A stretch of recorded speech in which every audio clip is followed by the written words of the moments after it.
Hello बच्चों, आज मैं फिर आप लोगों के सामने एक लेक्चर सीरीज लेकर आया हूँ। जो सीरीज चल रहा था पार्शियल डिफरेंशियल इक्वेशन का, ठीक है, वो सीरीज अब कंटिन्यू रहेगा, ठीक है। और अगर कोई नए बच्चे देख रहे हैं तो मैं आपको बता देता हूँ, मैंने 2-3 लेक्चर या 4 लेक्चर पिछले वीडियोज़ में दिया हूँ, वो देखें तब यहाँ पर आएँ, ठीक है ना। ये BSc mathematics honours part 2 group B paper 4 का है।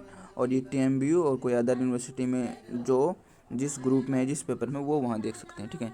मेरा नाम अंकित कुमार है, मैंने बीएससी मैथमेटिक्स ऑनर्स से कंप्लीट कर लिए हैं, ठीक है। और चलिए हम लोग स्टार्ट करते हैं। आज का टॉपिक है non linear partial differential equation of first order. क्या है? Non linear partial differential equation of first order, ठीक है ना। ये वाला आज का जो है लेक्चर सीरीज में हम लोग non linear partial differential equation of first order पढ़ेंगे, ठीक है।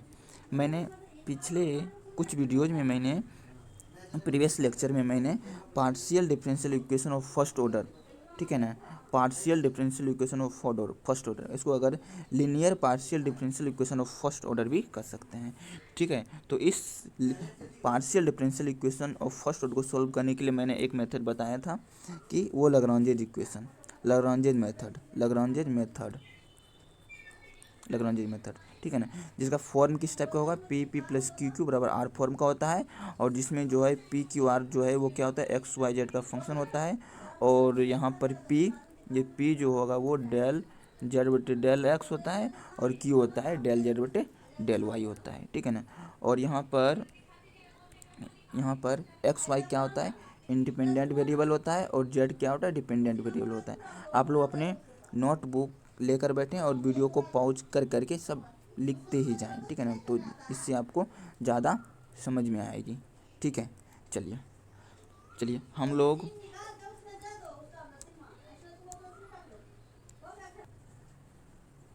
ठीक है, नॉन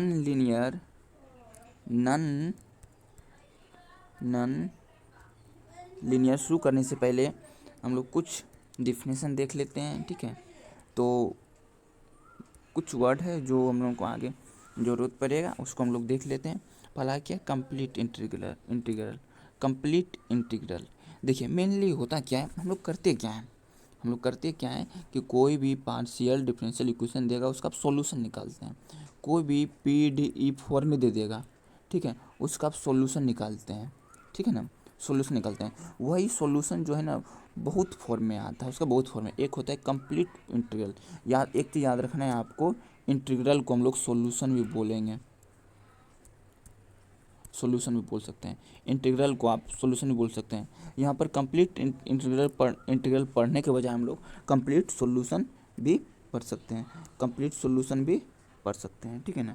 चलिए क्या है आपका, चलिए let F X Y Z A B, इस टाइप का एक फंक्शन रहेगा आपका, जिसमें ए और बी रहेगा, ठीक है ना। ये आपका फंक्शन है, ठीक है ना, ये आपका फंक्शन है। देखिए ये इसको हम लोग ये डिफरेंशियल इक्वेशन नहीं कर सकते हैं, क्या कि इसमें पी नहीं है, क्यू नहीं है, क्या कि पी बराबर क्या होता है आपका डेल जेड बटे डेल एक्स, और क्यू बराबर क्या होता है डेल जेड बटे डेल वाई होता है, ठीक है ना। तो ये कोई फंक्शन है आपका, ठीक है, कोई फंक्शन मान लिए हैं जहाँ पर एक्स वाई जो है इंडिपेंडेंट वेरिएबल है, इसमें एक्स वाई जो है वो इंडिपेंडेंट वेरिएबल है, और जेड है वो क्या है, डिपेंडेंट वेरिएबल है, और ये भी कोई आर्बिट्री दो कांस्टेंट है, ठीक है ना। तो इस टाइप का फंक्शन है। तो इसमें क्या करना है आपको, इसमें ए बी को एलिमिनेट करना है। क्या करना है, ए बी को एलिमिनेट करना है।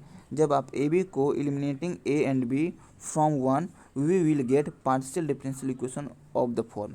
जब आप यहाँ से ए बी को एलिमिनेट कीजिएगा, तो एलिमिनेट करने के बाद जो एक नया फंक्शन बनेगा वो पार्शियल डिफरेंशियल इक्वेशन का फंक्शन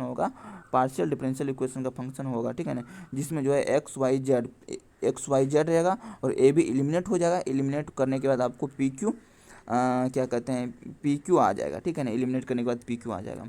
और हम लोग यहाँ जानते हैं पी बराबर क्या होता है, क्यू बराबर क्या होता है, ठीक है ना। चलिए अब क्या है कि ये तो अब हम लोग क्या कहेंगे, देन पार्शियल डिफरेंशियल इक्वेशन, ये पार्शियल डिफरेंशियल इक्वेशन, इस पार्शियल डिफरेंशियल इक्वेशन को, इस पार्शियल डिफरेंशियल इक्वेशन का ये जो होगा ये कंप्लीट इंटीग्रल होगा। मतलब कि ये वाला अगर बोलेंगे इस पार्शियल डिफरेंशियल इक्वेशन का कंप्लीट सॉल्यूशन क्या है, देखिए हम लोग अभी क्या कर रहे हैं, हम लोग कर रहे हैं क्या कि पी डी दिया रहता था, इसका सॉल्यूशन निकालते हैं, सॉल्यूशन निकालते हैं। तो कैसे सॉल्यूशन इसमें निकालेंगे, इसमें अगर आपको बोलेगा कंप्लीट सॉल्यूशन निकालें या कंप्लीट इंटीग्रल निकालें, एक ही दोनों बात एक ही है, ठीक है ना।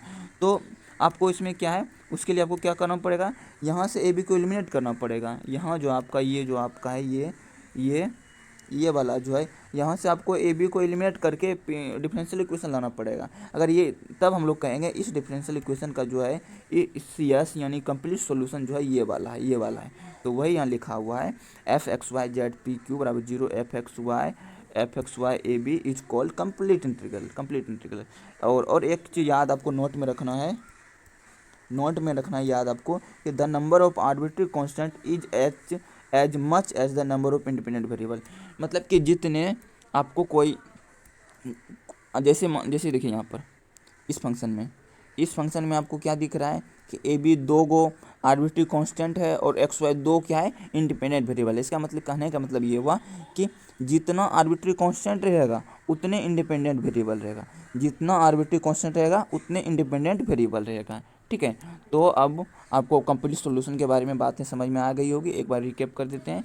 क्या है कंप्लीट सॉल्यूशन, क्या है, क्या आपको एक फंक्शन है ये वाला, इसमें एक्स वाई क्या है इंडिपेंडेंट वेरिएबल है, जेड क्या है डिपेंडेंट वेरिएबल है, ए बी क्या है आर्बिट्री कांस्टेंट है, और इसमें क्या है आपको ए बी एलिमिनेट करना है। कैसे भी एलिमिनेट कर सकते हैं, हम लोग आगे देखेंगे एलिमिनेट कैसे करते हैं। तो एलिमिनेट करने के बाद आपको इस फॉर्म में आ जाएगा, तो ये वाला फॉर्म जो है ना इस फॉर्म का ये हो जाएगा कंप्लीट सॉल्यूशन, इस फॉर्म का ये हो जाएगा कंप्लीट सॉल्यूशन। और एक चीज़ बात और आपको नोट में याद रखना है कि जितना आर्बिट्री कांस्टेंट रहेगा ना उसका उतना इंडिपेंडेंट वेरिएबल रहेगा।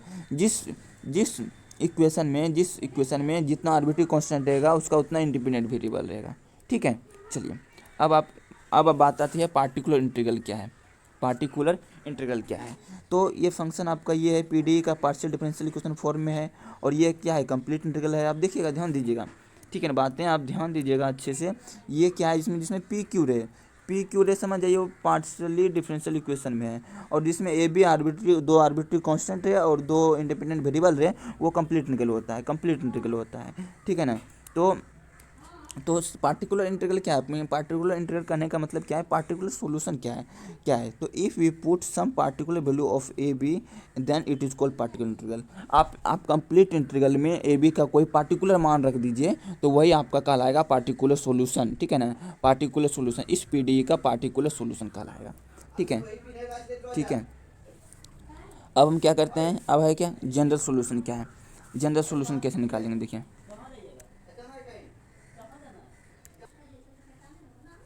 अब बात आती है कि जनरल इंटीग्रल क्या है जनरल इंटीग्रल क्या है। देखिए आप इंटीग्रल मतलब क्या होता है सॉल्यूशन, इसका मतलब जनरल सॉल्यूशन क्या है, देखिए क्या है, देखिए let U and V be two function X Y Z. U भी कोई फंक्शन है एक्स वाई जेड का, मतलब कि किस टाइप का फंक्शन है, U X Y Z equal to 0, और भी कोई फंक्शन है एक्स कमा वाई कमा जेड इक्वल टू 0 का। ये कोई दो फंक्शन है इस टाइप का, ठीक है। तो वही यहाँ पे लिखे हैं कि let U and V two function X Y Z connected by the arbitrary function phi U V, और एक arbitrary function phi U V equal to 0 से कनेक्टेड है। तो then the eliminating arbitrary function we will get P D of the form इतना, P D form इतना। क्या है eliminating जो भी आर्बिट्री कांस्टेंट है इसमें उसको एलिमिनेट करना है, और एलिमिनेट करने के बाद हम लोग को एक पार्शियल डिफरेंशियल इक्वेशन मिलेगा इस फॉर्म का मिलेगा, इस फॉर्म का पी प्लस क्यू के बराबर फॉर्म का मिलेगा। और वहाँ पर वेयर पी एंड क्यू जो है फंक्शन रहता है एक्स वाई जेड का, और यहाँ पे पी होता है डेल जेड बटे डेल एक्स, क्यू होता है डेल जेड बटे डेल वाई, ठीक है ना। देन फाई यू बी बराबर 0 इज कॉल्ड जो है general integral of P D, मतलब ऐसा, मतलब सीधा समझिए, ठीक है ना। क्या होता है कि आपको यू कोई फंक्शन है, भी कोई फंक्शन है, ठीक है ना, और यू भी से कनेक्टेड होकर एक फंक्शन आपका यू भी बन रहा है, ठीक है ना। और इसमें जो भी आर्बिट्री कांस्टेंट है उसको एलिमिनेट करना है। एलिमिनेट करने के बाद जो आपका आएगा, एलिमिनेट करने के बाद देखिए इस टाइप में आएगा। एलिमिनेट करने कीजिएगा तो इस टाइप में आएगा एलिमिनेट करने के बाद। तो ये इसका क्या कहलाएगा, जनरल इंटीग्रल कहलाएगा। देखिए अगर अभी आपको बातें समझ में नहीं आ रही है तो आपको क्वेश्चन प्रॉब्लम जब सॉल्व करेंगे ना तो आपको अच्छे से समझ में आएगी। आप यहाँ से ये पूरा ये लिख लीजिएगा इसको, ठीक है ना। आप लिखते भी जाइएगा, वीडियोज पॉज करके ये पूरा लिख लीजिएगा, ठीक है। ये इसको लिख लीजिएगा यहाँ से, ठीक है ना। चलिए अब हम लोग चलते हैं किस पर, अब हम लोग चलेंगे सिंगुलर सॉल्यूशन क्या है, ठीक है। देखिए क्या, देखिए आपका कोई फंक्शन है, देखिए आपको प्रॉब्लम जब सॉल्व करेंगे ना आपको सब बातें समझ में आ जाएगी, ठीक है ना। देखिए देखिए क्या है, क्या f(x, y, z) a b बराबर 0, ये क्या है, कंप्लीट इंटीग्रल है। f(x, y, z) a b complete integral आपको बताए थे। देखिए कंप्लीट इंटीग्रल क्या है, कंप्लीट इंटीग्रल देखिए ये बताए थे, ये कंप्लीट इंटीग्रल है किसका, कंप्लीट, इसका जो है ये कंप्लीट इंटीग्रल है। आपको याद रखना है कंप्लीट इंटीग्रल में कुछ नहीं करते हैं, सिर्फ जो है ना जहाँ पे पी क्यू है ना वहाँ पे सिर्फ ए बी को रिप्लेस कर दीजिए, वही मेरा कंप्लीट इंटीग्रल हो जाता है, ठीक है ना। तो सिंगुलर सॉल्यूशन कैसे निकालेंगे, देखिए क्या f(x, y, z) बराबर 0 कंप्लीट इंटीग्रल है और देन एलिमिनेटिंग ए बी। तो इस फंक्शन से ए बी को एलिमिनेट करना है, उसके लिए क्या करेंगे, f बराबर 0 ये वाला ये है और डेल एफ बटे, तो इसको जो है ना क्या करना पड़ेगा हम लोगों को, इसको जो है ना partial differentiate with respect to A करने के बाद डेल एफ बटे डेल ए आएगा, इसको 0 कर दीजिएगा और यहाँ से डेल एफ बटे डेल बी आएगा, मतलब कि बी के रेस्पेक्ट में पार्शियल डिफरेंशिएट कीजिएगा तो यहाँ बी आएगा और यहाँ से आपको 3 इक्वेशन मिलेगा। एक तो पहला ये है, दूसरा ये है, तीसरा ये है, और इस तीनों को मिलाकर आपको क्या करना है, ए बी को एलिमिनेट कर देना है। ए बी को जैसे एलिमिनेट कीजिएगा, ए बी को जैसे एलिमिनेट करेंगे तैसे हमको सिंगुलर सॉल्यूशन मिल जाएगा। देखिए सिंगुलर सॉल्यूशन में आर्बिट्री कांस्टेंट नहीं होना चाहिए, ठीक है ना। देखिए कंप्लीट सॉल्यूशन में आपका आर्बिट्री कांस्टेंट होगा, ठीक है, आर्बिट्री कांस्टेंट होगा। और पार्टिकुलर सॉल्यूशन में क्या होगा, आर्बिट्री कांस्टेंट जो है उसके बदले कुछ पार्टिकुलर मान रख दीजिए, वही आर्बिट्री कांस्टेंट आ जाएगा। और सिंगुलर सॉल्यूशन में है कि आर्बिट्री कांस्टेंट आपका नहीं रहेगा, इसका मतलब वो सिंगुलर ही रहेगा। मतलब उस कोई भी अगर पार्शियल डिफरेंशियल इक्वेशन में है उसका सॉल्यूशन जो निकालिएगा ना तो सिंगुलर सॉल्यूशन सबका यूनिक होता है। क्या होता है, यूनिक ही होता है, ठीक है ना। क्या होता है, यूनिक होता है। अब हम लोग प्रॉब्लम पर चलते हैं, ठीक है ना। प्रॉब्लम क्या है, देखिए हम अब है क्या कि non linear partial differential equation. देखिए हम लिख नहीं पा रहे हैं, आप लोग जो हम बोल रहे हैं वो सुन लीजिए और उसी को ध्यान दीजिए, इसमें सब कुछ लिखा हुआ ही है। देखिए non linear partial differential equation को सॉल्व करने का कुछ स्पेशल टाइप है, कि कोई non linear partial differential equation का जो प्रॉब्लम है वो कुछ स्पेशल टाइप से बनेगा, ठीक है ना। तो अगर वो टाइप हम बता रहे हैं आपको क्या है, special equation of first order. Special कुछ इक्वेशन स्पेशल इक्वेशन रहेगा वो फर्स्ट ऑर्डर में ही रहेगा। तो टाइप 1 है, इसमें करीब 4 special equation of first order का बताएंगे जो एक स्पेसिफिक रूल से ही बनेगा, कि उसी रूल से वो ही बनेगा। टाइप 1 क्या है, इसमें क्या है, only P and Q present, मतलब the equation are of which contain only P and Q. मतलब जो भी फंक्शन रहेगा जिसमें पी और क्यू ही प्रेजेंट रहे तो वो जो क्या होता है स्पेशल टाइप 1 होता है। तो उस इक्वेशन को सॉल्व कैसे करेंगे, जिसमें सिर्फ जिस इक्वेशन में सिर्फ पी और क्यू ही रहे, तो उस टाइप के इक्वेशन को कैसे सॉल्व करेंगे, चलिए यहाँ पर देखते हैं, ठीक है। तो वर्किंग रूल देख लेते हैं थोड़ा सा, क्या है वर्किंग रूल, क्या है देखिए वर्किंग रूल क्या है। देखिए कि आपको एक इस टाइप का गिवन दिया रहेगा जो पी क्यू में होगा, जिसका फंक्शन जो है पी क्यू में होगा, ठीक है।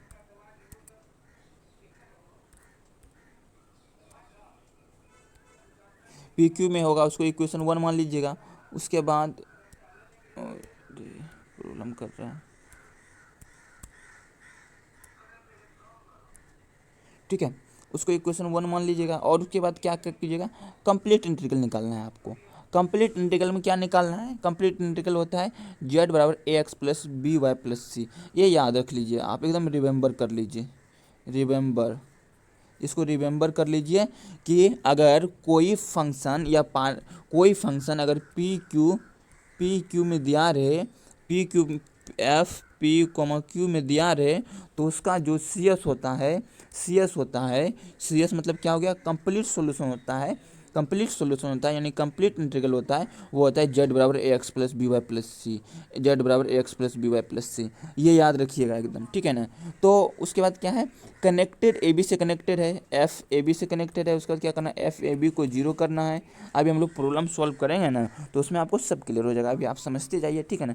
कनेक्टेड एफ ए बी बराबर जीरो, जब एफ ए बी बराबर जीरो कीजिएगा तो यहाँ से आपको कोई कुछ निकाल लेना है, मतलब कि ए निकाल लेना है, नहीं तो बी निकाल लेना है। तो यहाँ पर बी मान लेते हैं, निकाला गया है, बी बराबर 5 है, तो क्या करना है, उसके बाद आपको इस बी का मान जो यहाँ से निकला उसको इसमें रख देना है। इसमें रखने के बाद जेड बराबर A X plus 5ay plus सी जो आएगा, यही हो जाएगा मेरा कंप्लीट इंटीग्रल ऑफ इक्वेशन 1। यही क्या हो जाएगा मेरा complete complete integral of equation 1। Integral मतलब क्या होता है, सॉल्यूशन। आपको ये बार बार मैं कर रहा हूँ कि इंटीग्रल मतलब क्या होता है, सॉल्यूशन। और क्या होता है यहाँ पर, where A and C are arbitrary constant. देखिए ए और सी मिला, दो आर्बिट्री कांस्टेंट है, दो आपका इंडिपेंडेंट वेरिएबल भी है। तो हम लोग यहाँ पर चेंज क्यों किया, हम लोग यहीं से डायरेक्ट बोल सकते थे कंप्लीट इंटीग्रल है, कंप्लीट सॉल्यूशन है, लेकिन यहाँ पर हमको 1 2 3 कांस्टेंट मिल रहा था, 3 आर्बिट्री कांस्टेंट मिल रहा था, इसीलिए हम लोग यहाँ से एक आर्बिट्री कांस्टेंट को हटाना है। तो कैसे हटाएंगे, एफ ए बी बराबर जीरो करिए, ए बी से कनेक्टेड है तो एफ ए बी बराबर जीरो करेंगे और यहाँ से ए या बी का मान निकाल लेंगे, जो आपको इजीली लगे वो उसका मान निकाल लीजिए और उसका मान इसमें रख दीजिए। उसका मान जो है इसमें रख दीजिए।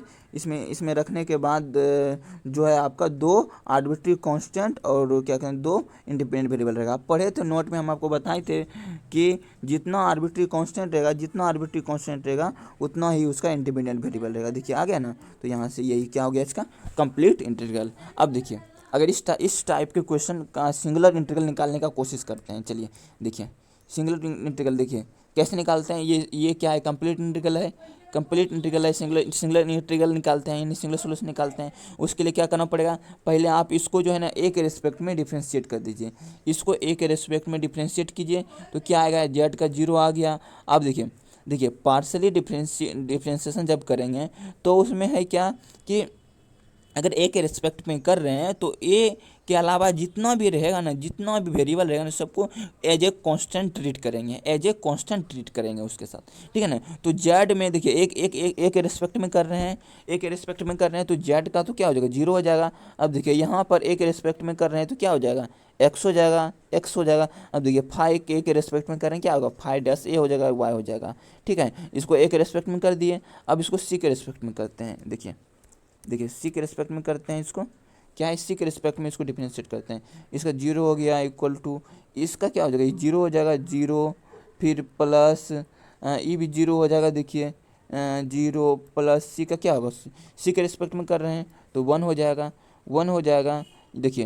देखिए आप बोलिएगा यहाँ कि हम सी के रिस्पेक्ट में ही क्यों कर रहे हैं, क्योंकि देखिए इसमें आर्बिट्री कांस्टेंट दो ही है, ए और सी, इसलिए सी के रिस्पेक्ट में कर रहे हैं, ए और सी के रिस्पेक्ट में कर रहे हैं। देखिए ये क्या हो गया, 0 बराबर 1। देखिए ऐसा कभी पॉसिबल है क्या आ गया, 0 बराबर 1 आ गया, ऐसा कभी पॉसिबल है ही नहीं। इसलिए बोलेंगे the last equation shows that it has no singular solution. तो इस टाइप के इक्वेशन का जो है सिंगुलर सोल्यूशन नहीं निकलेगा, सिर्फ कंप्लीट सोल्यूशन निकाल कर ही छोड़ देंगे अगर इस टाइप का इक्वेशन रहेगा तो, ठीक है। चलिए अब हम लोग क्वेश्चन पे चलते हैं, क्वेश्चन सोल्व करते हैं, ठीक है। चलिए